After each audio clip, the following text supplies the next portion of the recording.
نحمدہ و نصلی علی رسولہ الکریم اما بعد فاعوذ باللہ من الشیطان الرجیم بسم اللہ الرحمن الرحیم وَإِذْ قَالَ رَبُّكَ لِلْمَلَائِكَةِ إِنِّي خَالِقٌ بَشَرًا مِّن صَلْصَالٍ مِّنْ حَمَإٍ مَّسْنُونٍ فَإِذَا سَوَّيْتُهُ وَنَفَخْتُ فِيهِ مِن رُّوحِي فَقَعُوا لَهُ سَاجِدِينَ فَسَجَدَ الْمَلَائِكَةُ كُلُّهُمْ أَجْمَعُونَ إِلَّا إِبْلِيسَ أَبَىٰ أَن يَكُونَ مِنَ السَّاجِدِينَ قَالَ يَا إِبْلِيسُ مَا لَكَ أَلَّا تَكُونَ مِنَ السَّاجِدِينَ قَالَ لَمْ أَكُن لِأَسْجُدَ لِبَشَرٍ خَلَقْتَهُ مِن صَلْصَالٍ مِّنْ حَمَإٍ مَّسْنُونٍ قَالَ فَاخْرُجْ مِنْهَا فَإِنَّكَ رَجِيمٌ وَإِنَّ عَلَيْكَ اللَّعْنَةَ إِلَىٰ يَوْمِ الدِّينِ قَالَ رَبِّ فَأَنظِرْنِي إِلَىٰ يَوْمِ يُبْعَثُونَ قَالَ فَإِنَّكَ مِنَ الْمُنظَرِينَ إِلَىٰ يَوْمِ الْوَقْتِ الْمَعْلُومِ قَالَ رَبِّ بِمَا أَغْوَيْتَنِي لَأُزَيِّنَنَّ لَهُمْ فِي الْأَرْضِ وَلَأُغْوِيَنَّهُمْ أَجْمَعِينَ إِلَّا عِبَادَكَ مِنْهُمُ الْمُخْلَصِينَ قَالَ هَٰذَا صِرَاطٌ عَلَيَّ مُسْتَقِيمٌ إِنَّ عِبَادِي لَيْسَ لَكَ عَلَيْهِمْ سُلْطَانٌ اتَّبَعَكَ مِنَ الْغَاوِينَ وَإِنَّ جَهَنَّمَ لَمَوْعِدُهُمْ أَجْمَعِينَ لَهَا سَبْعَةُ أَبْوَابٍ لِكُلِّ بَابٍ مِّنْهُمْ جُزْءٌ مَّقْسُومٌ صدق اللہ العظیم رب اشرح لي صدری ویسر لي امری یفقہوا قولی آمین۔ اس سے پہلے ہم نے قرآن مجید کے 5 مقامات باقاعدہ طور پر یعنی ایک تفاسیر کو سامنے رکھ کر ان کا مطالعہ کیا ہے، اور ان میں جو بھی تعلیمات ہمارے سامنے آئی ہیں ان کا ایک خلاصہ، ایک لب لباب ہمارے سامنے آ چکا ہے۔ اور ویسے تو تقریباً 6 مزید مقامات بھی ہم نے دیکھے ہیں، لیکن وہ مقامات ہم نے حوالے کے طور پہ دیکھے ہیں۔ البتہ ان 5 مقامات کا تو ہم نے بتفصیل مطالعہ کیا ہے۔ لب لباب اس بات کا اگر ایک جملے میں کہا جائے تو وہ جو سورہ بقرہ میں آیا یضل بہ کثیرا ویہدی بہ کثیرا، بے شک اللہ تعالیٰ جو ہے وہی ہے جو گمراہ کرتا ہے ایسی مثالوں کے ذریعے سے بہتوں کو، اور بہت ہیں کہ جن کو ہدایت دیتا ہے ایسی مثالوں کے ذریعے سے جو دوسروں کے لیے فتنہ بن جاتی ہیں اور ان کے لیے ہدایت کا باعث بن جاتی ہیں۔ چیز ایک ہی ہوتی ہے، کسی کو اللہ سے دور کر دیتی ہے وہ شے، اور وہی چیز کسی دوسرے کو اللہ کا قرب عطا کر دیتی ہے اور اللہ تعالیٰ کی طرف سے اسے ہدایت مل جاتی ہے۔ اب ذرا ہم یہ جو بھی ہم نے مطالعہ کیا ہے اس کا انطباق کر کے دیکھتے ہیں خود قرآن مجید کی روشنی میں۔ تو جب ہم انطباق کی طرف جاتے ہیں، یعنی اس کے عملی مظاہر کی طرف جاتے ہیں، تو تاریخ انسانی کے تناظر میں جب ہم اسے دیکھیں گے یا جو بھی اللہ کی تخلیق اور مخلوقات ہے، تو جو سب سے پہلا واقعہ اس پر شاہد ہے، واقعہ ایک ہی ہے اور ایک جیسی ہی وہاں پہ ہمیں جو ایک منظر نظر آتا ہے، لیکن اس منظر سے ایک سرخرو ہو کے نکلتا ہے اور دوسرا ناکامی سے دوچار ہوتا ہے۔ یہ 2 شخصیتیں ہیں اور اپنے وقت میں دونوں بہت مقرب ہیں، بڑے مقام والی ہیں، بڑے مرتبے والی ہیں، لیکن ایک جو ہے اس کے بعد راندہ درگاہ ہوتا ہے اور دوسرا جو ہے وہ بلند درجات کا حامل قرار پاتا ہے۔ گویا یضل بہ کثیرا ویہدی بہ کثیرا کا ایک عملی مظہر ہمارے سامنے آتا ہے۔ ایک عزازیل ہے اور جو اللہ کی رحمت سے مایوس ہو کے ابلیس قرار پاتا ہے، ایک انتہائی مایوس شخص رجیم قرار پاتا ہے، راندہ درگاہ شخص شیطان قرار پاتا ہے، انتہائی شرارتی شخص، اور اس کے مقابلے میں ایک دوسری شخصیت غلط ہوتی ہے اللہ کے حکم سے کی جو ہے ان سے بھی، لیکن یہ کہ وہ آدمیت کا مظہر ہیں، انہوں نے توبہ کی ہے، اپنی غلطی کا اعتراف کیا ہے، اور یہ کہ اس پہ شرمندگی محسوس کی ہے، تو اللہ تعالیٰ نے ان کا اجتباء کیا، انہیں چن لیا، انہیں اپنا پسندیدہ بندہ بنا لیا، اور یہیں سے در حقیقت یہ معرکہ خیر و شر اس کا آغاز ہوتا ہے۔ ایک طرف شیطنت ہے کہ جو اپنی غلطی کے لیے دلائل تراشتی ہے، اس کے لیے زخرف القول غرورہ کا سہارا لیتی ہے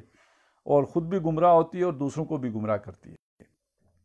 لیکن اس کے پیچھے در حقیقت اپنے وہی زمینی خواہشات، مذموم مقاصد، گھٹیا جو ہے سوچ، اور وہ اپنی بالادستی اور بالاتری اور تکبر اور گھمنڈ، اور اس کے ساتھ ساتھ یہ ہے کہ اس کا جو لازمی نتائج ہے کہ حسد اور کینہ اور بغض اور عداوت، یہ پھر اس کے یوں سمجھیے کہ وہ لوازمات ہیں کہ جو اس کی جو ہے وہ پھل کی صورت میں لازماً انسان کی یا فرد کی جھولی میں گرتے ہی ہیں۔ اور دوسری طرف یہ عاجزی ہے، انکسار ہے اور تابعداری ہے اور غلطی پر شرمندگی ہے، تو یہ در حقیقت وہ راستہ ہے جو خیر کا راستہ ہے، بھلائی کا راستہ ہے، ہدایت کا راستہ ہے۔ تو یضل بہ کثیرا و یہدی بہ کثیرا کا یہ اللہ تعالیٰ نے اس منظر کو بار بیان کیا ہے۔ قرآن مجید میں 7 مقامات پر یہ واقعہ بیان ہوا ہے۔ ان میں سے ایک مقام تو مدنی ہے، یعنی سورہ بقرہ میں اس کا ذکر کیا گیا ہے، اور ترتیب مصحف میں سب سے پہلے وہی آتا ہے، لیکن ترتیب نزولی میں وہ سب سے آخر میں ہے۔ اس کے علاوہ 6 مقامات ہیں جو مکی قرآن میں آئے ہیں، یعنی مدنی قرآن میں ایک ہی دفعہ آیا ہے، باقی 6 کے 6 مرتبہ جو ہے وہ مکی قرآن میں آیا ہے۔ اور مکی قرآن میں جہاں جہاں آیا ہے، اگر ہم اس کی ترتیب کو سامنے رکھیں تو بڑا ایک عجیب سا منظر ہے، اور ایک یوں سمجھیے کہ ایک بڑا اس میں ہمیں ایک ربط نظر آئے گا، خاص طور پر جو منزل رکھی گئی ہے اور جس ترتیب کے ساتھ یہ واقعہ بیان کیا گیا ہے۔ سب سے پہلے اگر ہم اسے یوں چلائیں، درمیان سے چلائیں، تو درمیان میں 2 صورتیں ہیں، سورہ بنی اسرائیل اور سورہ کہف۔ ان دونوں صورتوں میں یہ واقعہ اللہ تبارک نے بیان کیا ہے۔ پھر جو سورہ بنی اسرائیل ہے، اس سے چلے جائیں تو سورۃ النحل ہے، اور اس سے پیچھے جائیں تو سورۃ الحجر ہے۔ تو سورہ نحل کو چھوڑ کر، یعنی ایک سورت چھوڑ کر، درمیان سے پیچھے جائیں تو ایک سورت چھوڑ کر سورہ حجر میں اس واقعے کو بیان کیا گیا ہے۔ آگے کی طرف جائیں تو سورہ کہف کے بعد سورہ مریم ہے، اسے چھوڑ کر سورہ طٰہٰ میں اس واقعے کو بیان کیا گیا ہے۔ تو یوں سمجھیے کہ درمیان میں جو یہ 6 صورتیں ہیں، ان میں یہ واقعہ 4 مرتبہ بیان ہو گیا ہے۔ اس کے بعد اگر ہم ٹھیک درمیان سے پیچھے کی طرف جائیں تو تقریباً 7.5 پارے جو بنیں گے، تو یہ سورہ اعراف میں اس واقعے کو بیان کیا گیا، یہاں سب سے زیادہ تفصیل سے یہ واقعہ بیان ہوا ہے۔ اور اگر دوسری طرف آگے جائیں تو سورہ صاد جو ہے وہ بھی تقریباً 22.5 پارے میں ہمیں ملے گی، اور 22ویں پارے میں، تو اس میں بھی ہمیں یہ واقعہ جو ہے وہ پھر ملے گا۔ آج میری کوشش یہ ہوگی، اب ہم نے یہ ساری جگہوں سے مطالعہ کرنا ہے، اور اس لیے مطالعہ کرنا ہے تاکہ ہم اچھی طرح سمجھ لیں کہ یہ جو بھی خیر و شر کا معرکہ ہے، اور جو خیر و شر کی 2 علامتیں ہمارے سامنے آ رہی ہیں، ایک طرف آدمیت ہے اور دوسری طرف شیطنت ہے،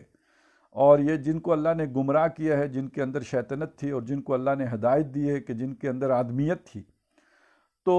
اس پورے جو لڑائی ہے یا جو خیر و شر کا یہ جھگڑا ہے، اس کے مختلف پہلوؤں کو اگر سمجھنا ہے اور ہر اعتبار سے اس کا جائزہ لینا ہے، تو یہ 7 کے 7 مقامات ذہن میں ہونے چاہیے۔ ظاہر ہے اللہ نے کسی جگہ بھی اس واقعے کا ذکر فالتو نہیں کیا ہے یا محض دہرایا نہیں ہے، تکرار، بلکہ ہر جگہ کوئی نہ کوئی اس کا پہلو ہے کہ جس کو اجاگر کیا گیا ہے۔ ترتیب مصحف کے اعتبار سے ہمیں سب سے پہلے سورہ بقرہ والا دیکھنا چاہیے تھا۔ میں نے جو ترتیب سامنے رکھی ہے وہ یہ کہ ہم سب سے پہلے سورۃ الحجر والا واقعہ یہاں سے پڑھیں، پھر ہم چلے جائیں جا کے ہم جو سورہ صاد میں بیان ہوا ہے وہ پڑھیں، پھر واپس آ کے ہم سورہ طٰہٰ والا پڑھیں،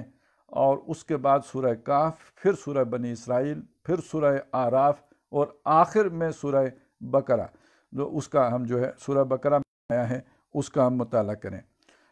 آج کوشش تو یہ ہوگی کہ ہم کم از کم 4 مقامات جو ہیں ان کا مطالعہ کر لیں، پھر دیکھیں گے جتنا بھی ہو سکا، لیکن ارادہ یہ ہے کہ آج ہم 4 مقامات کا مطالعہ کر لیں۔ لیکن یہ مطالعہ اس طرح نہیں ہوگا جیسے ہم نے پچھلے مقامات جن کو تفصیل سے بھی دیکھا، مختلف تفسیروں سے بھی دیکھا۔ آج پیش نظر اس کی تفصیلات میں جانا نہیں ہے،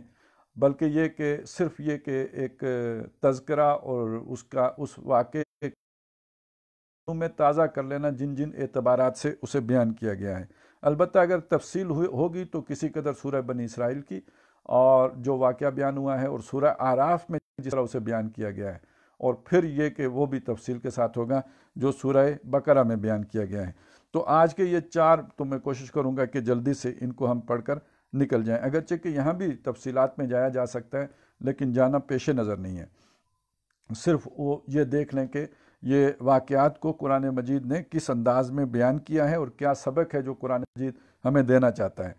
اولاد آدم کے سامنے رکھنا چاہتا ہے، اللہ تعالیٰ کس طرح ان کی خیرخواہی چاہتے ہیں۔ آیت نمبر 28 سے ہو رہا ہے، فرمایا وَإِذْ قَالَ رَبُّكَ لِلْمَلَائِكَةِ، اور جب کہا تیرے رب نے فرشتوں کو، انی خالقم بشرا من صلصال من حمأ مسنون، میں بناؤں گا ایک بشر، بشرے والا، شکل والا، من صلصال، کھنکھناتے ہوئے، من حمائم مسنون، سنے ہوئے، اور یہ کہ مسنون سے ایک معنی یہ بھی لیا گیا ہے کہ جس کے اندر سے جو ہے وہ بو بھی آنا شروع ہو جائے، تو کھنکھناتے ہوئے سنے ہوئے گارے سے میں ایک بشر بناؤں گا۔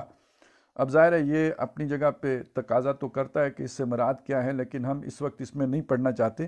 صرف اتنی بات سامنے رکھ لیجئے کہ انسان کی جو ہے وہ تخلیق مٹی سے ہوئی ہے اور ابتدا کسی سنے ہوئے اور کھنکھناتے ہوئے گارے سے کی گئی ہے۔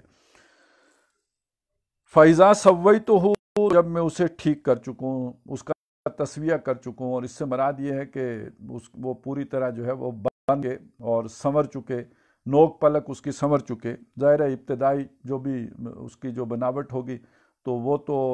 تسویہ والی تو نہیں ہوگی، پہلے تو ایک ڈھانچہ ہے پھر اس کا تسویہ ہونا ہے۔ اگر ہم جو آج جس طرح انسان کی پیدائش ہوتی ہے تو اس کو اگر ہم پیش نظر رکھیں تو ابتداً بالکل ایک وہ جو ہے وہ نطفے کی صورت ہے، پھر وہ مضغہ ہے، کچھ لوتھڑا سا ہے، اور پھر کہیں جا کے جو ہے وہ جو اس میں جب روح ڈالی جاتی ہے، بعض جو بھی تعبیرات ہیں یا تعویلات ہیں اس کی روشنی میں 4 مہینے کے بعد، اور بعض حضرات نے جو ہے اس کو 45 دن 50 دن بھی کیا ہے کہ اس کے بعد تسویہ ہو جاتا ہے اور روح ڈال دی جاتی ہے۔ لیکن یہ کہ جو بھی صورت ہے، یعنی جب کچھ انسان کی کچھ جو ہے وہ شکل و صورت یا اس کے جو ہے وہ نوک پلک سنور جائے، اس کے کوئی کانوں کی شکل بن جائے، کوئی آنکھوں کی شکل بن جائے، کوئی انسانی قسم کی چیز بن جائے، فَإِذَا سَوَّيْتُهُ وَنَفَخْتُ فِيهِ مِن رُوحِي، اور اس میں اپنی روح میں سے پھونک چکوں۔ اب روح سے مراد اور اپنی روح میں سے مراد کیا ہے، تو ہم اس وقت ان علمی مباحث میں بھی نہیں جا رہے، صرف یہ کہ اس واقعے کو سمجھنا چاہ رہے ہیں۔ ایک آدم ہے، آدم کے ساتھ جو ہے اللہ کا ایک خاص نسبت ہے کہ اس میں اپنی روح میں سے پھونکا ہے، اور جب ایسا ہو جائے کہ اس میں اپنی روح سے پھونک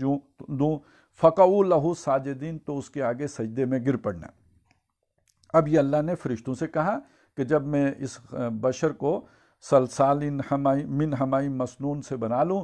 تم نے اس کو، اور اس میں اپنی روح میں سے پھونک اس کو سنوارنے کے بعد، تو تم نے اس کو سجدہ کرنا ہے۔ اور یعنی سجدے سے مراد یہاں پہ یہ لی گئی ہے کہ تم نے اس کی جو ہے اس کے اختیار میں دخل نہیں دینا ہے۔ کائنات میں میرے جو بھی احکام ہیں ان کی تنفیذ تم کرتے ہو، اور میں ایک با اختیار مخلوق پیدا کرنے والا ہوں، تو تم نے اس کے اختیار کے آگے جو ہے رکاوٹ نہیں بننا ہے۔ فَسَجَدَ الْمَلَائِكَةُ كُلُّهُمْ أَجْمَعُونَ، تو سجدہ کیا فرشتوں نے، کلہم، کل کے کل نے، اجمعون، سب نے مل کے۔ تو معلوم ہوا کہ یہ یعنی بلا استثناء تمام فرشتوں نے حضرت آدم علیہ السلام کو سجدہ کیا، الا ابلیس، سوائے ابلیس کے۔ اب یہاں پہ اس کی وضاحت نہیں ہے، اور آج ہی ہم پہنچ آ جائے گی، سورہ جن میں ہے، سورہ کاف میں ہے کہ یہ جن تھا، اصل میں یہ فرشتوں میں سے نہیں تھا، مخلوق ہے، اور جو ابلیس تھا عزازیل، یہ جنوں میں سے تھا۔ لیکن اس نے اللہ کی اتنی عبادت کی، اتنی بندگی کی، اتنی پوجا کی، اتنی پرستش کی، اتنی جو ہے وہ ریاضتیں کیں، اور اس نے مشقتیں اٹھائیں اللہ کی خاطر، اور بعض جو اس طرح کی اس اعتبار سے نہیں کہ ہم اسے مستند روایت مانیں، تو یہ کہ بہرحال کو جنوں میں جو فساد برپا ہوا اس کو بھی اس نے فروغ کیا، گویا مجاہدہ بھی کیا، جہاد بھی کیا، اور بڑی قربانیاں دیں۔ تو کرتے کرتے کرتے کرتے یہ درجے چڑھتے چڑھتے چڑھتے چڑھتے یہ فرشتوں میں شامل ہو گیا۔ اب یہ نکتہ ہے ذرا توجہ دینے کے قابل کہ انسان کے مقابلے میں جو جن ہے اس کے اندر شرارت زیادہ ہوتی ہے، اور جنوں میں سے ایک جو فرد ہے وہ سلوک کی منزلیں چڑھتے چڑھتے اسے اتنا اللہ کا قرب حاصل ہو گیا کہ مقرب فرشتوں کی صف میں جا کر شامل ہو گیا۔ اور بعض ایسی جو ہے روایات ان سے ایسا بھی پتہ لگتا ہے کہ فرشتوں کو بھی کوئی اگر فرض کریں کچھ خوف محسوس ہو، کچھ انہیں لگے کہ کچھ خطرناک ہونے لگا ہے، وہ دعائیں کروانے کے لیے اسی بزرگ ہستی کے پاس آتے تھے کہ مصیبت نہ آئے، ہم اس سے بچے رہیں۔ کہا یہ بھی جاتا ہے ایک جگہ ایسی تھی کہ جہاں پر کسی فرشتے کو بھی جانے کی اجازت نہیں تھی، اور بہت ہی مقرب فرشتے ہی وہاں پہ جاتے تھے۔ اس نے بطور خاص اللہ سے درخواست کر کے اس جگہ کا وزٹ کیا، اور ایک جو ہے وہ تختی یا اسکرین کہہ لیجئے آج کے اعتبار سے، جس میں کلمہ طیبہ لکھا ہوا تھا، لا الہ الا اللہ رسول اللہ، تو وہ دیکھتے ہی اس کے دل میں ایک چیز پیدا ہوئی، اسے اچھا نہیں لگا، اپنے آپ کو اللہ کا سب سے قریبی سمجھتا تھا، تو یہ کسی اور کا ذکر یہاں پہ دیکھ کے اس کے دل کو ایک چوٹ لگی۔ اب ظاہر ہے وہ جو ہی یہ ہوا تو فوراً اسکرین پہ آ گیا کہ اعوذ باللہ من الشیطان الرجیم، کہ میں پناہ مانگتا ہوں شیطان مردود سے۔ تو اس بات سے ہی سارے جو بھی مقرب فرشتے تھے وہ سمجھ گئے کہ کسی بہت بزرگ ہستی نے، کسی بہت پہنچے ہوئے نے، کسی بہت اللہ کی قرب رکھنے والے نے اب گمراہ ہونا ہے، مردود ہوگا تو اب رد کیا جائے گا، ریجیکٹڈ ہوگا۔ تو ہر ایک کو خطرہ پیدا ہو گیا کہ کہیں وہ میں نہ ہوں، یہ کہلوانے کے لیے کہ اللہ سے دعا مانگو کہ ہمیں جو ہے اپنی پناہ میں رکھے اور اپنے قرب سے محروم نہ کرے، اور کہیں ایسا نہ ہو کہ ہم اس کا شکار ہو جائیں۔ تو اسی کے پاس اب جب وہ اللہ کی طرف سے آزمائش آئی، اس آزمائش میں یہ ناکام ہو گیا، اور اسی نے سجدہ کرنے سے انکار کر دیا۔ تمام فرشتوں نے سجدہ کیا، سب کے سب نے کیا، مل کر کیا، سوائے اس عزازیل کے، اور ابلیس اس لیے کہ وہ بس اب اللہ کی رحمت سے، اللہ کے قرب سے اور اللہ کی نزدیکی حاصل کرنے سے ہمیشہ کے لیے مایوس ہو گیا۔ ابا، اس نے انکار کر دیا، ان یکون مع الساجدین، کہ وہ ہو سجدہ کرنے والوں میں سے۔ قال یا ابلیس ہو، اب اللہ تعالیٰ نے کہا اے ابلیس، اے مایوس شخص،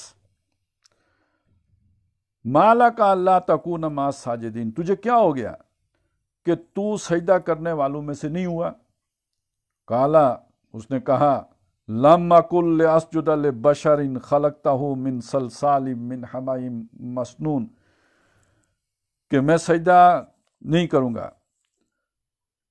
ایک ایسے شخص کو، ایک ایسے بشر کو جس کو تو نے بنایا ہے کھنکھناتے ہوئے سنے ہوئے گارے سے۔ اب ظاہر ہے یہ سمجھتا ہے کہ میری اعلیٰ لطیف تخلیق ہے آگ سے، اور یہ جو ہے سنسناتے ہوئے جو ہے وہ کھنکھناتے گارے سے، سنے ہوئے گارے سے بنا ہے، تو میں اس کو سجدہ نہیں کروں گا۔ قال فاخرج منہا فإنک رجیم، تو اللہ تعالیٰ نے فرمایا پھر نکل جائے یہاں سے، بے شک تو مردود ہے، تو راندہ درگاہ ہے، رد کر دیا گیا ہے، تجھ کو مار پڑے۔ وَإِنَّ عَلَيْكَ اللَّعْنَةَ إِلَىٰ يَوْمِ الدِّينِ، اور تجھ پر پھٹکار ہے اس دن تک کے لیے کہ جو بدلے کا دن ہے، جو انصاف کا دن ہے۔ اچھا، شاید یہاں سے بعض لوگوں نے اب وہی زخرف القول غرورا، اور وہ جو اس طرح کی جو متشابہات ہوتی ہیں، تو ان سے پھر جو ہے لوگ وہی گمراہی پکڑتے ہیں۔ تو بعض بڑے بڑے دانشوروں کا پھر یہ خیال بنا کہ شیطان بھی تو در حقیقت اللہ ہی کا ایک کام کر رہا ہے، تو اللہ نے جیسے کہا کہ تیرے اوپر لعنت ہے بدلے کے دن تک کے لیے، تو گویا اس کے بعد شیطان کے لیے بھی وہ لعنت ختم ہو جائے گی، اور انہوں نے تو خیر اور بھی لمبی بھی وہ بھی جنت۔ قال رب فانظرنی الی یوم یبعثون، اب اس شیطان نے اے میرے رب فانظرنی، تو مجھے ڈھیل دے، مجھے موقع دے، مجھے تو آزادی دے، الی یوم یبعثون، اس دن تک کے لیے کہ جب تو دوبارہ اٹھائے، جو ان کو یہ مردے جو دوبارہ زندہ کرے گا، اٹھائے جانے کے دن تک کے لیے مجھے تو مہلت دے دے۔ یعنی مہلت دے دے، زندگی بھی دے دے اور عمل کرنے کا اختیار بھی دے دے، ان کو جو ہے مختلف ہیلوں بہانوں سے، وہی زخرف القول غرورا، فلسفوں سے، طریقوں سے، نظریات سے مال ان کو مزین کر کے دکھا کر ہر طرح سے انہیں گمراہ کرنے کی مجھے ڈیل دے دے۔ قال فإنک من المنظرین، تو اللہ نے فرمایا کہ بے شک تو ہے ڈیل دیے گئے ہوں میں سے، الی یوم الوقت المعلوم، لیکن یہ ڈیل ہوگی ایک وقت معلوم تک کے لیے۔ قال ربی، تو اس نے کہا میرے رب، بما اغویتنی، جس طرح کہ جیسا تو نے مجھ کو گمراہ کر دیا، راہ سے کھو دیا، لأزینن لہم فی الارض، میں ان کے لیے لازماً زمین کو مزین کروں گا، ان کی نظروں میں زمین کو کھبا دوں گا۔ اب یہ زمین کو مزین کروں گا یعنی زمینی خواہشات، وَلَٰكِنَّهُ أَخْلَدَ إِلَى الْأَرْضِ، یعنی زمین کی محبتیں۔ یہ جو انسان مٹی سے بنا ہے تو اس حیوانی ضرورتیں، حیوانی جسم کی ضرورتیں، روح کی ضرورت کی بات نہیں ہو رہی، اس حیوانی جسم کی جو مٹی سے بنا ہے اس کی ساری ضرورتیں بھی مٹی ہی سے تعلق رکھتی ہیں۔ تو وہ زن ہو، زر ہو، زمین ہو، یہ ساری جو جبلتیں ہیں تو یہ در حقیقت وہ جبلتیں ہیں کہ جن کا تعلق انسان کے مادی وجود کے ساتھ ہے۔ تو یہ ساری چیزیں میں اس کے لیے مزین کروں گا، اس کے دل میں محبوب بناؤں گا، اس کے دل میں کھبا دوں گا، اور یہ کہ یہ انہی میں گم ہو کے رہ جائے گا۔ وَلَأُغْوِيَنَّهُمْ أَجْمَعِينَ، اور ان سب کو میں گمراہ کر کے چھوڑ، انسانوں کو میں گمراہ کر دوں گا۔ اب یہ جو سلسلہ یہاں سے خیر و شر کا شروع ہوا ہے نا، اصل میں ہم ان مقامات کا مطالعہ اس لیے بھی کر رہے ہیں کہ یہ ذہن میں رہے کہ مختلف ادوار سے ہوتا ہوا یہ اب ہم تاریخ کے انجام کے قریب پہنچ چکے ہوں، انسانی تاریخ اپنے انجام کے قریب پہنچ چکی ہے، اور یہاں آ کے اس شر کے فتنے نے در حقیقت اپنے نقطہ کمال کو دجال کی صورت میں پہنچنا ہے، اور دوسری طرف خیر کے جو بھی اللہ تعالیٰ نے طاقت رکھی ہے، قوت رکھی ہے، اس نے در حقیقت عالمی نظام خلافت کی صورت اختیار کرنی ہے۔ ہم یہاں پہ شر کا جو دنیا کو ہے، پھر مائے روح و بدن پیش، تہذیب نے پھر اپنے درندوں کو ابارا، اللہ کو پامردی مومن پہ بھروسہ، تو اب اسی ابلیس نے کہا تھا کہ یہ ظاہر ہے میں درجہ بدرجہ ان کو جو ہے گمراہ کروں گا، اور پھر یہ کہ ایک دور آئے گا جو نظر کو خیرہ کرے گا، نظر کو خیرہ کرتی ہے چمک تہذیب حاضر کی،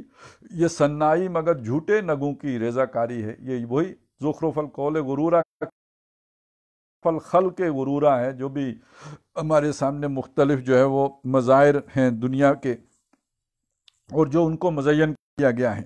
الا عبادک منہم المخلصین، سوائے تیرے چنے ہوئے بندوں کے باقی سب کو میں گمراہ کر کے چھوڑوں گا اور اپنی راہ پہ لے کے چلوں گا۔ قال ھذا صراط علیہ مستقیم، فرمایا یہ راہ ہے مجھ تک جو سیدھی آتی ہے، یہ جو اللہ کی طرف سے وحی آتی ہے وہ راہ ہے جو سیدھی مجھ تک آتی ہے۔ ان عبادی لیس لک علیہم سلطان، میرے بندوں پر تیرا کوئی بس نہیں چلے گا، الا من اتبعک من الغاوین، سوائے اس کے کہ جو گمراہوں میں سے خود ہی تیرے پیروکار بن جائیں، غلطی کریں گے تیرے بہکاوے میں آ کے، پھر شرمندگی میں قبول کر لوں گا، بلکہ ان کا درجہ اور بلند کر دوں گا پہلے سے بھی، اور یہ کہ وہ خود بھی زیادہ تجربہ کار ہو جائیں گے، ان کی بصیرت میں بھی اضافہ ہو جائے گا۔ تو لیکن یہ کہ جو پھر گمراہوں میں سے تیری طرف مڑ گئے اور جن کے اندر وہی ویسی ہی بڑائی کی اور تکبر کی اور حسد کی اور خواہشات ہوئیں تیری طرح، تو ان کو پھر میں خود پسندی میں جو مبتلا ہوئے وہ ان کو میں تیرے ساتھ دوں گا، تم ایک ہی کیٹیگری کے ہوگے۔ لیکن یہ کہ انجام کیا، وَإِنَّ جَهَنَّمَ لَمَوْعِدُهُمْ أَجْمَعِينَ، ان سب کے سب کی دوزخ ہے،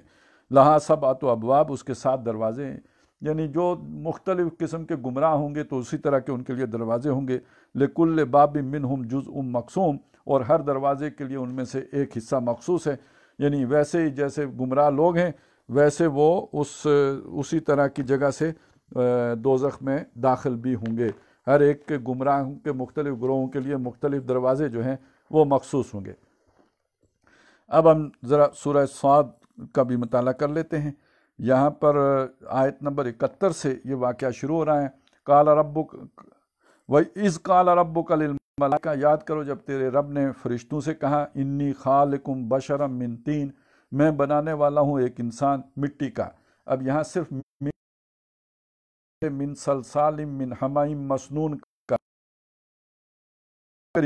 لیکن یہاں پہ وہ مٹی کے جو گارے کی صورت اختیار کر اس کا ذکر کیا جا رہا ہے۔ فَإِذَا سَوَّيْتُهُ، اب یہ بات وہی ہے جو وہاں پہ آئی تھی جب میں اسے سنوار چکوں، نوک پلک اس کی درست کر چکوں، وَنَفَخْتُ فِيهِ مِن رُوحِي، اور اس میں اپنی روح میں سے پھونک چکوں، فَقَعُوا لَهُ سَاجِدِينَ، تو اے فرشتو تم اس کے آگے سجدے میں گر پڑنا۔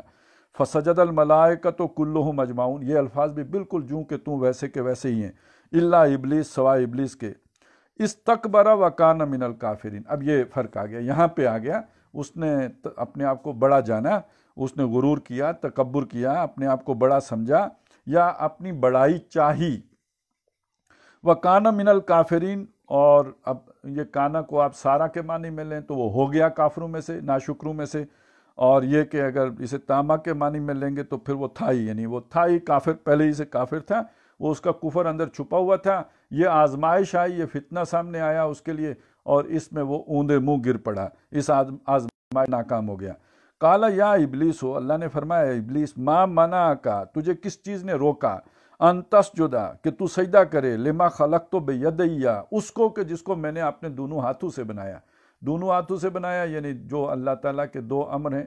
عالم امر ہے، عالم خلق ہے، تو اس انسان کے اندر یہ دونوں جو ہے وہ عالم اللہ نے جمع کر دیے ہیں۔ ایک طرف یہ مٹی سے بنا، یہ عالم خلق ہے، دوسری طرف اس کی روح میں سے اس میں پھونکا گیا، یہ روح عالم امر کی شے ہے۔ تو یہ میں نے اسے دو ہاتھوں سے بنایا، دونوں عالم اس کے اندر جمع کر دیے، ہر دو عالم خاک شد تا بست نقش آدمی، تو یہ دو عالم جو ہیں وہ اس کے اندر جمع ہیں، تو اس کو تو نے سجدہ نہیں کیا۔ استکبرت ام کنت من العالین،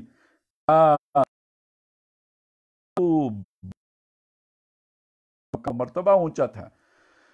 تو یہ سمجھ لیجئے کہ شیطان یا ابلیس یا عزازیل یا جنات یہ در حقیقت صرف عالم خلق کی چیز ہیں، ان میں عالم امر کی کوئی چیز، کوئی روح نہیں ڈالی گئی، یہ آگ سے ضرور بنے ہیں لیکن یہ کہ ان کے اندر روح وہ والی نہیں ہے، جان ضرور ہے، وہ روح نہیں ہے،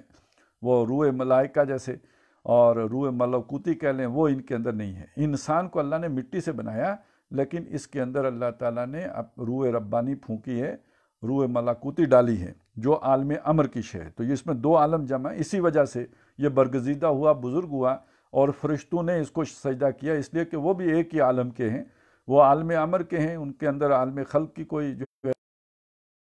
جن جو ہیں وہ عالم خلق کے ہیں، ان کے اندر عالم امر کی کوئی شے شامل نہیں ہے، جبکہ انسان کے اندر گویا دونوں عالم جمع ہیں، اس لیے فرشتوں کو اسے سجدہ کروایا۔ کالا انا خیر منہ، اب اس نے اپنی جو بھی ظاہری آنکھ سے اسے نظر آیا اس کی بنیاد پر اس نے کہا کہ میں اس سے کیوں ہوں، اس کی دلیل بھی دی، مجھے تو نے خلقتہ من طین، بنایا ہے مٹی سے۔ اصل میں جو اس کے لیے وہ ایک دھوکے والی بات بن گئی، بظاہر بات بڑی وزنی ہے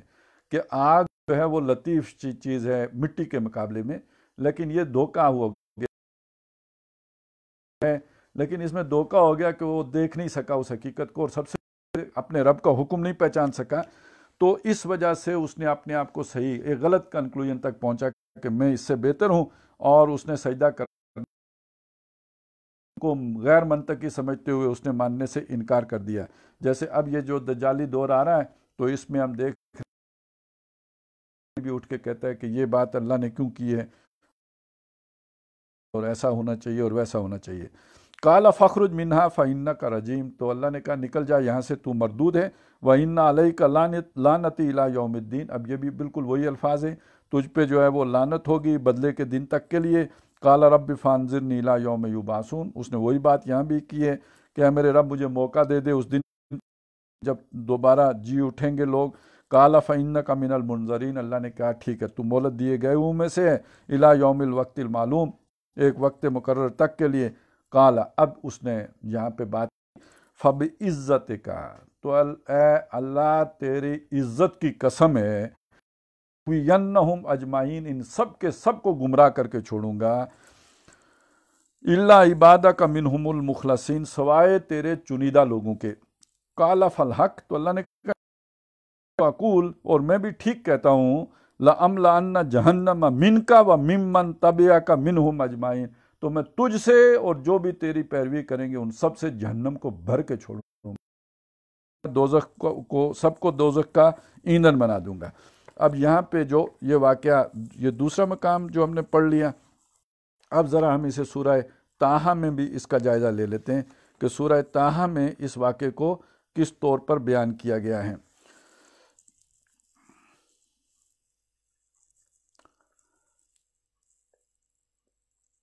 یہ آیت نمبر 116 سے شروع ہو رہا ہے، 7واں رکوع بھی یہیں سے شروع ہوتا ہے۔ وَإِذْ قُلْنَا لِلْمَلَائِكَةِ اسْجُدُوا، جب ہم نے کہا فرشتوں سے کہ سجدہ کرو آدم کو، فسجدوا، تو سب نے سجدہ کیا، الا ابلیس، سوائے ابلیس نے انکار کیا۔ فَقُلْنَا، تو ہم نے کہا یا آدم ہو۔ اب باقی جگہوں پہ ہم نے دیکھا کہ اس کے بعد جو واقعہ آ رہا ہے اس میں ابلیس سے خطاب ہے کہ تو نے سجدہ کیوں نہیں کیا۔ یہاں جب اس نے سجدہ نہیں کیا تو بتایا گیا ہے، اب تصویر کا دوسرا رخ سامنے لایا جا رہا ہے اور یہ پہلو بیان کیا جا رہا ہے۔ اب اس میں ہمیں معلوم کہ پہلے اللہ نے جو ہے وہ شیطان سے بات کی یا پہلے آدم علیہ السلام سے کی، لیکن یہ کہ ایک ہی موقع ہے جس میں ایک خطاب ہوا ہے جو آدم علیہ السلام سے ہے اور ایک خطاب ہوا ہے جو شیطان سے ہے۔ تو جو آدم علیہ السلام سے خطاب پہ بیان کیا گیا، فَقُلْنَا، تو ہم نے کہا یا آدم ہو، اے آدم، ان ھذا عدو لک، بے شک یہ تیرا دشمن ہے۔ دیکھ، اس نے تجھے سجدہ نہیں کیا، اور یہ سجدہ اس لیے نہیں کہ وہ اللہ سے ناراض ہے، سجدہ اس لیے نہیں کیا کہ وہ تیری ضد میں مبتلا ہے اور تجھ سے حسد کرتا ہے، تیرے خلاف ہے، وہ اپنے آپ کو تجھ سے بہتر، بڑا اور اعلیٰ سمجھتا ہے، تو یہ تجھے ہر جگہ پہ ناکام بنانے کی کوشش کرے گا، اس لیے کہ اللہ تعالیٰ نے تیرا انتخاب کیا ہے، تجھے مقام بلند عطا کیا ہے، تو یہ جو ہے اس بلند مقام سے جلن رکھتا ہے، جلتا ہے، حسد میں مبتلا ہے، تیری مخالفت کرے گا، دشمنی کرے گا۔ ان ھذا عدو لک، بے شک یہ تیرا دشمن ہے، ولزوجک، تیری بیوی کا بھی دشمن ہے، فلا یخرجنکما من الجنت، تو کہیں یہ تم دونوں کو نکال نہ دے جنت سے، فتشقی، تو تم پھر تکلیف میں پڑ جاؤ گے، پھر مشقت ہوگی تمہیں۔ ان لک الا تجوع فیہا ولا تعری، بے شک تیرے لیے یہاں پہ نہ بھوک ہے اور نہ ہی کوئی پانی ہے۔ اب یہ ذہن میں رکھیے کہ بعض تصورات ہوتے ہیں کہ تجربات سے گزرے بغیر وہ تصور قائم ہی نہیں کیا جا سکتا۔ ایک شریف النفس انسان ہے تو اسے کیا معلوم کہ جھوٹ کیا ہوتا ہے، اسے کیا معلوم برائی کیا شے ہوتی ہے، اسے کیا معلوم کہ دشمنی کس شے کا نام ہے، وہ کیا جانے کہ حسد کس بلا کا نام ہے، جس نے کبھی حسد بھگتا ہی نہ ہو، کیا ہی نہ ہو۔ تو اب آدم علیہ السلام کے لیے یہ بات انہیں اس تجربے سے گزارنا بہت ضروری تھا۔ بتا تو دی اللہ نے کہ یہ تمہارا جو ہے وہ دشمن ہے، لیکن یہ تجربہ کروانا بھی ضروری ہے، اسلام کو معلوم ہو جائے کہ یہ میرا دشمن ہے۔ تو یہ جو آزمائشی جنت تھی، ظاہر ہے یہ دوست نہیں ہے جہاں مرنے کے بعد جانا ہے، یہ جنت المأوا نہیں ہے جہاں انعام کے طور پر جانا ہے، یہ ایک آزمائشی جنت ہے کہ جس میں حضرت آدم علیہ السلام کو رکھا گیا ہے۔ اور آزمائش کیا کرانی مقصود ہے؟ ظاہر ہے پیدا تو وہ زمین کے لیے کیے گئے ہیں، جیسے ہم سورہ بقرہ میں جا کے دیکھ لیں گے، تو زمین میں انہیں اختیار دینا ہے، لیکن اس سے پہلے تربیت دینی ہے، اور تربیت میں یہ سکھانا ہے اہم ترین جو ان کا دشمن کو خیر خواہ نہ سمجھ لینا۔ آج بہت سے ہم مسلمان جن کو اللہ نے بار بار ہمیں بتایا کہ تمہارے دشمن ہیں، انہی سے دوستیاں گانٹتے پھرتے ہیں، تو کہیں اگر آدم علیہ السلام کو دکھا نہ دیا جاتا اور تجربے سے نہ گزارا جاتا کہ یہ کتنا بڑا دشمن ہے، تو اس بات کا اندیشہ تھا کہ وہ اس سے زیادہ اس سے نقصان اٹھاتے، لہٰذا یہ ایک آزمائش کرا کے اور ایک امتحان میں کے انہیں بتلا دیا گیا کہ یہ آپ کا دشمن ہے۔ وَأَنَّكَ لَا تَظْمَأُ فِيهَا وَلَا تَضْحَىٰ، اور یہاں نہ آپ کو کوئی پیاس پہنچے اور نہ ہی آپ کو کوئی یہاں پہ جو ہے وہ تمازت ہو۔ فَوَسْوَسَ إِلَيْهِ الشَّيْطَانُ، تو شیطان نے حضرت آدم علیہ السلام کو وسوسہ کیا،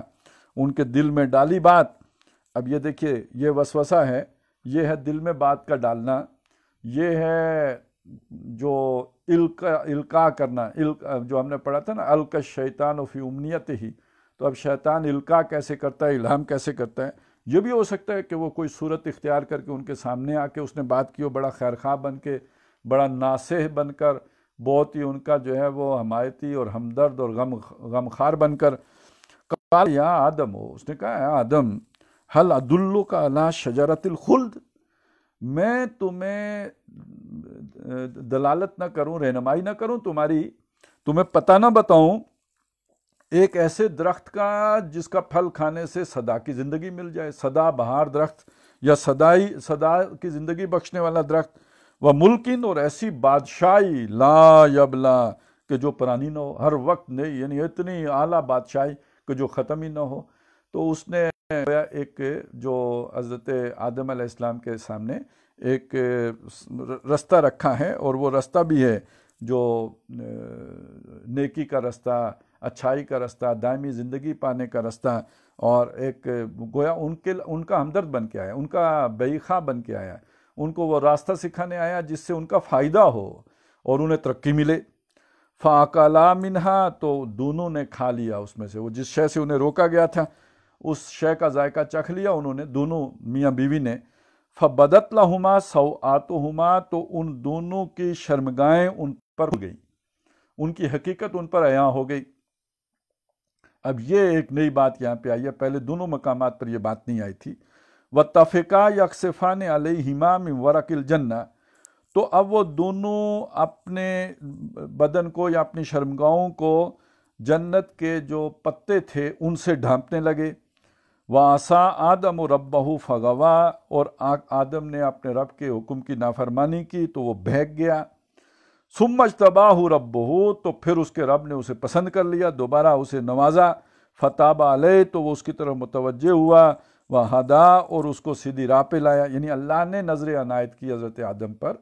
اور ان کو پسند کر لیا اور ان کو سیدھی راہ پر لائے، ہدایت عطا کی۔ وہی یضل بہ کثیرا و یہدی بہ کثیرا، وہ ایک گمراہ ہو گیا اور دوسرے کو اللہ نے ہدایت دی۔ قَالَ اهْبِطَا مِنْهَا جَمِيعًا، اب اللہ نے کہا تم اترو یہاں سے۔ اب ظاہر ہے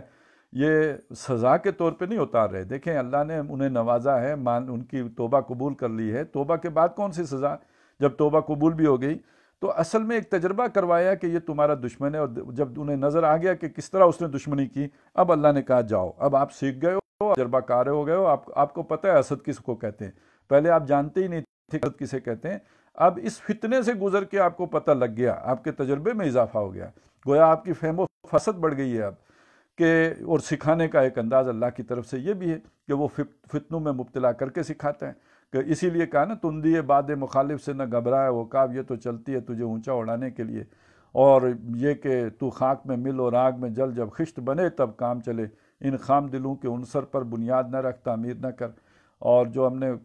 کل بھی یا پرسوں بھی وہ جو اقبال کی بات سامنے آئی تھی کہ جگر خوں ہو تو چشم دل میں ہوتی ہے نظر پیدا، اور میں اس آگ میں ڈالا گیا ہوں مثل خلیل۔ تو یہ جو مختلف مصروں میں جن آزمائشوں کا ذکر ہے، تو یہ اس آزمائشوں سے گزرنے کے بعد انسان کے فہم میں، فراست میں، بصیرت میں، بصارت میں، اس کی حکمت اور دانائی میں اضافہ ہوتا ہے۔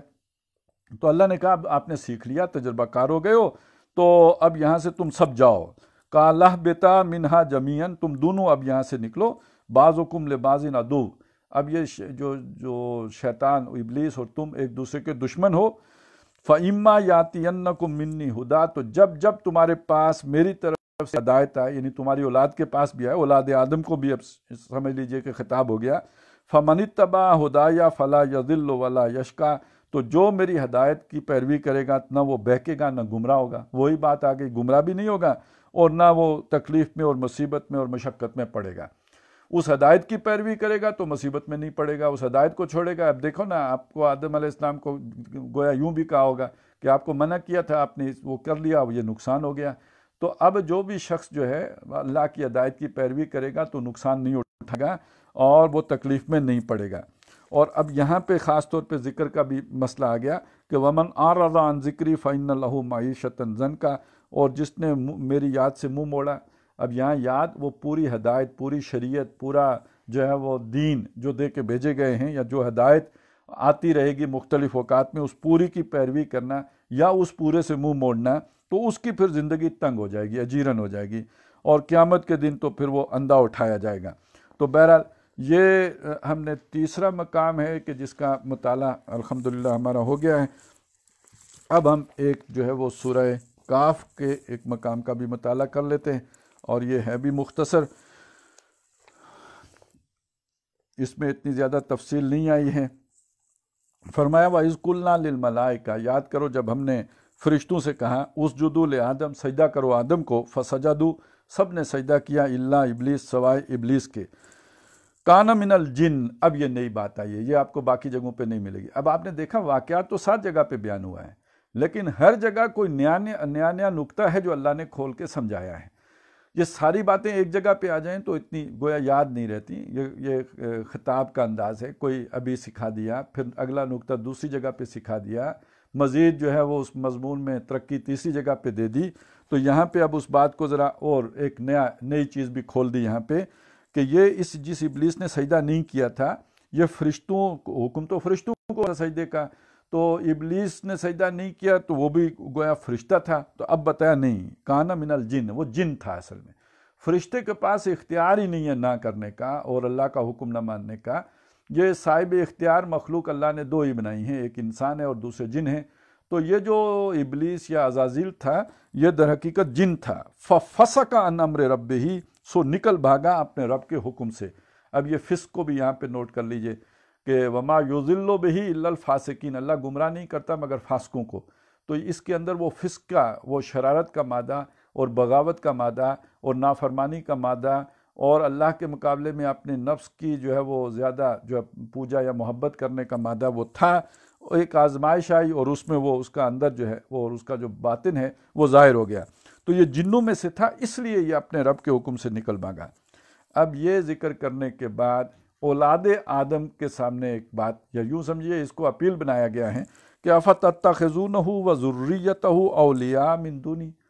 تو تم اس ابلیس کو، اس شیطان مردود کو، اس رجیم کو کہ جس نے تمہارے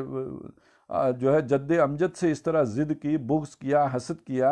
اور ان کو جو ہے وہ ناکام کرنے کی کوشش کی، تو تم اس کو دوست بناؤ گے اور اس کی اولاد کو دوست بناؤ گے، اولیاء، اس کو رفیق کرو گے۔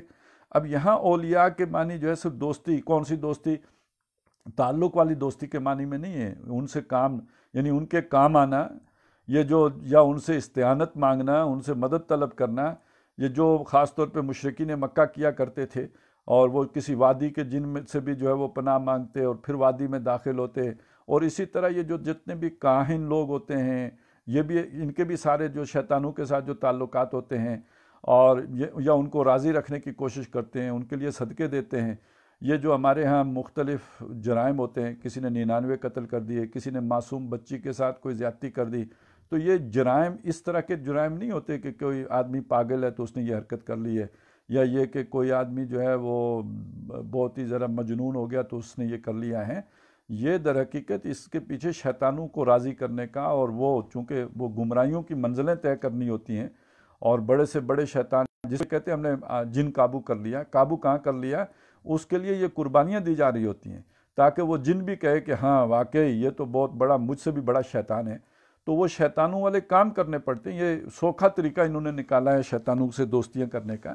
تو اس طرح کی گندی گندی حرکتیں اور برے برے افعال اور چھوٹے چھوٹے بچے اور ان کے ساتھ ظلم و زیادتی، یہ در حقیقت ان شیطانوں کو راضی کرنے کے لیے ہوتا ہے۔ تو تم ان سے دوستیاں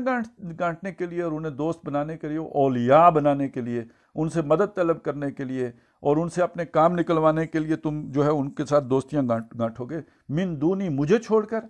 یعنی تمہارا ولی تو میں ہوں، اللہ ولی الذین آمنوا یخرجہم من الظلمات الی النور، انسانوں کا دوست ہوں اور اپنے بندوں کے کام آتا ہوں، ان کی مدد کرتا ہوں۔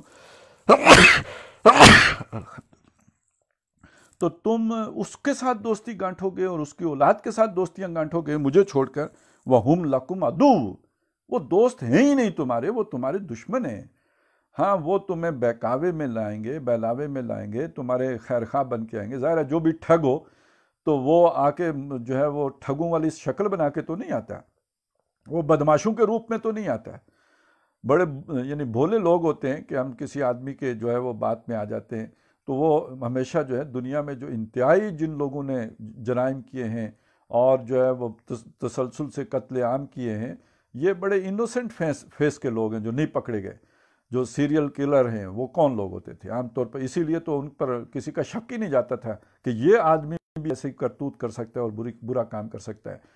تو یہ تم کو یہ جنات جو ہیں جو جن کے لیے تم دوستیوں کی خاطر جو ہے اتنے بڑے بڑے جرائم کا ارتکاب کرتے ہو، تو یہ تمہیں معصوم نظر آتے ہیں اور بھولے بالے اور اپنے ساتھی اور خیر خواہ اور ہمدرد تمہیں نظر آتے ہیں، یہ تمہارے دشمن ہیں۔ یہ تمہاری کوئی خرابی اور میں کوئی کمی نہیں چھوڑتے اور تمہیں برباد کرنے میں کوئی کسر نہیں چھوڑتے.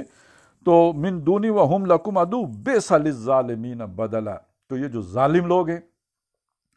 انہوں نے بڑا برا بدلہ ہے جو دیا ہے، اور بہت ہی بے انصافوں کا جو ہے یہ، بلکہ یہ بھی کہ یہ جو یوں بھی کہہ سکتے ہیں کہ یہ جو برے لوگ ہیں کہ ان کے لیے پھر بدلہ جو ہے وہ بہت برا ہے، اور یہ کہ انہوں نے بہت ہی اللہ کے احسانات کا برا بدلہ ہے کہ جو چکایا ہے. تو بہرحال سمجھنے کی بات یہ آ گئی کہ یہ 4 مقامات جو ہم نے پڑھے ہیں اس میں یہ بات سامنے آئی کہ اللہ تعالیٰ نے جب انسانوں کو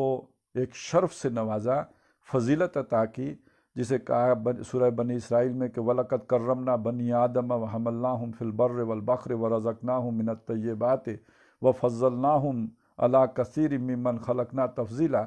تو یہ جو اللہ تعالیٰ نے انسان کو فضیلت دی ہے، اس فضیلت سے جل بن کر ایک جو جنوں میں سے ایک شخص تھا اس نے انسان کی دشمنی پر ادار کھا لیا، اور تب سے لے کر آج تک وہ اپنی کارروائیاں مختلف طریقوں سے، اور ان کی ذرا وضاحت جو ہے وہ ہمیں سورہ اعراف میں مل جائے گی، اور بلکہ یہ کہ سورہ بنی اسرائیل اور سورہ اعراف دونوں انشاءاللہ امید ہے کہ کل ہم مکمل کر لیں گے، تو ان میں ہمیں نظر آ جائے گی. اور اس نے انسان کی منزل کھوٹی کرنے کی کوشش کی، اسے گمراہ کرنے کی کوشش کی. تو اب یہ جو اللہ تعالیٰ نے بعض لوگوں کو گمراہ جو ہے ہونے دیا، تو اس کا سبب پھر یہ سارا اس کی جو شر کی طاقت ہے وہ در حقیقت یہ ابلیس لعین بنا ہے.